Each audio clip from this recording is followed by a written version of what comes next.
so. I warrant you, with pure love and troubled brain, he obtained his bow and arrows and one forth to sleep. Who comes here? My errand is to you, fair youth. My gentle Phoebe did bid me give you this. Prithee, I know not the contents, but by the stern brow and waspish expression which she did use as she was writing of it, it bears an angry tenor. Pardon me, I am but as a guiltless messenger. Patience herself would startle at this letter and play the swaggerer. Bear this, bear all.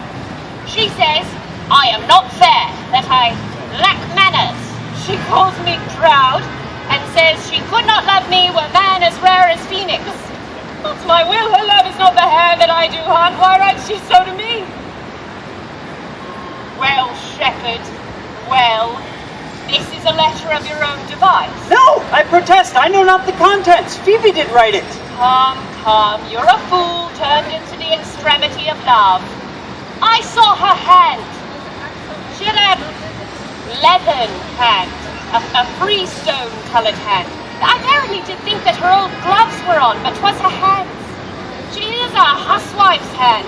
That's no matter. I say she never did invent this letter. This is a man's invention in his hand. Sure, it is hers. 'Tis a boisterous and a cruel style, a style for travellers. Will you hear this letter? So please you, for I never heard it yet, heard too much of Phoebe's cruelty. She Phoebes me. Mark how the tyrant writes. Art thou, God, to shepherd turned, that a maiden's heart hath burned? Can a woman rail thus? Call you this railing?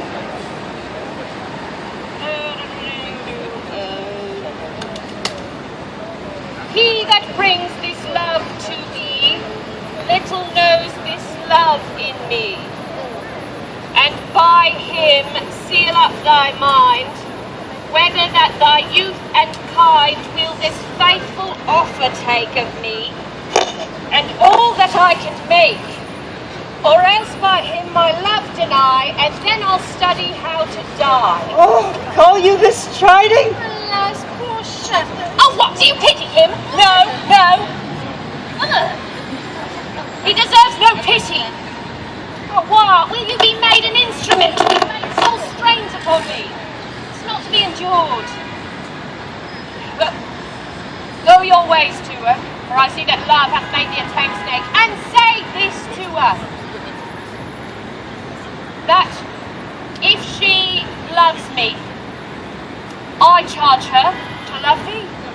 And if she will not, I will not have her unless thou entreat for her. Yeah? To be a true lover, hence not a word.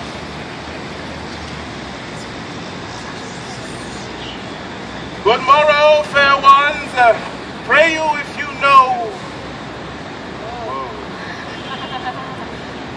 Pray you if you know where in the purlieus of this forest stands a sheepcote fenced about with olive trees.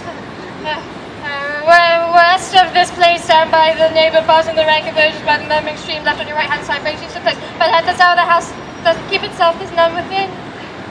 If that an eye should profit by a tongue, then should I know you by description, such garments and such years.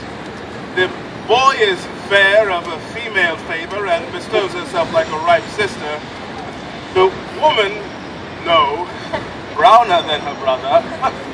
Are not you the owner of the house I did inquire for? It is no boast being asked to say, yeah. Orlando doth commend him to you both, and to that shepherd youth he calls his Rosalind, he sends this bloody napkin. Are you he? I am. What must we understand by this? Some of my shame, if you will know of me what man I am, and how and why, and where this handkerchief was stained. I pray you tell it. When last the young Orlando parted from you, he left a promise to return again within an hour, and pacing through the forest, chewing the fruit of sweet and bitter fancy. Lo, what befell! He threw an eye aside, and marked what object did present itself under an old oak whose boughs were mossed with age, and high top pulled with dry antiquity. A wretched, ragged man, all grown with hair, lay sleeping on his back. About his neck, a green and gilded snake had wreathed itself, who with her head, nimble and brent, approached the opening of his mouth. But suddenly, seeing Orlando, it did unlink itself, and with indented glides, slid away into a bush.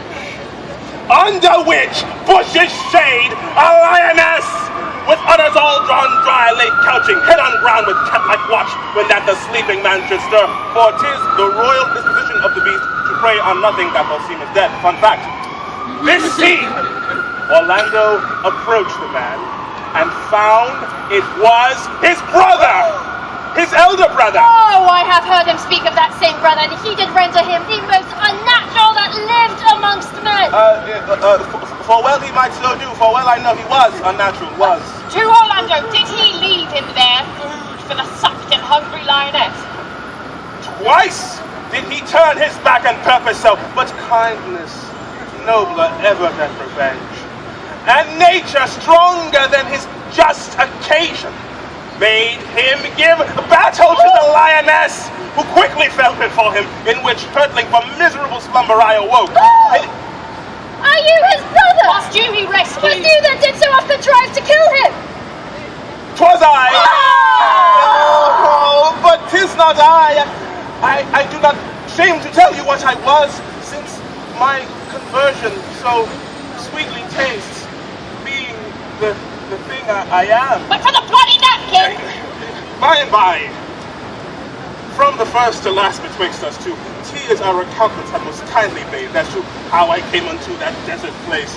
In brief, he led me unto the gentle Duke, who gave me fresh array and entertainment, committing me unto my brother's love, who led me instantly into a cave, there stripped himself, and here, upon his arm, the lioness had torn some flesh away, which all this while had bled, and here he fainted, and cried in fainting upon Rosalind. Brief, I recovered him, bound up his wound, and after some small space, being strong at heart, he sent me hither, stranger as I am, to tell this story, that you might excuse his broken promise, and to give his bloody napkin unto the shepherd youth he in sport doth call his Rosalind. Johnny me! I don't get any meat! Many will swoon when they do look on blood. Oh, there is more in it. Look, he recovers. Would I were will lead you thither, good sir, taken by the arm. Be of good cheer, youth. You a man, you lack a man's heart. I do so, I confess it. Sirrah, body would think this was well counterfeited, huh? Pray you tell your brother how well I counterfeited. Hi-ho! This was not counterfeit. There was too great testimony in your complexion that it was a passion of earnest. No, counterfeit, I assure you. Well then, take a heart and counterfeit to be a man. By my life I do, but in faith I should have been a woman by right. Pray you look paler and paler, draw you homewards. Good sir, go with us? That will I. For I must but answer back how you excuse my brother, Rosalind. I will devise something, but I pray you commend my counterfeiting to him.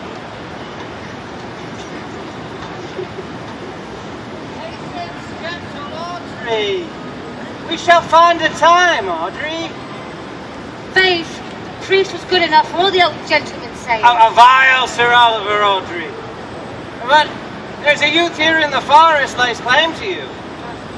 I know who it is. He has no interest in me in the world. Oh, here comes the man you mean. It is meat and drink to me to see a clown. Good evening, Audrey. Oh, good evening, William. Oh, and good evening to you, sir. Good evening, gentle friend. Yeah. Cover the head, pretty big girl. How old are you, friend? 5 and 20, sir. A ripe age. Is that name William? William, sir. A fair name. Was born in the forest, dear. Aye, sir. I thank God. Thank God, a good answer.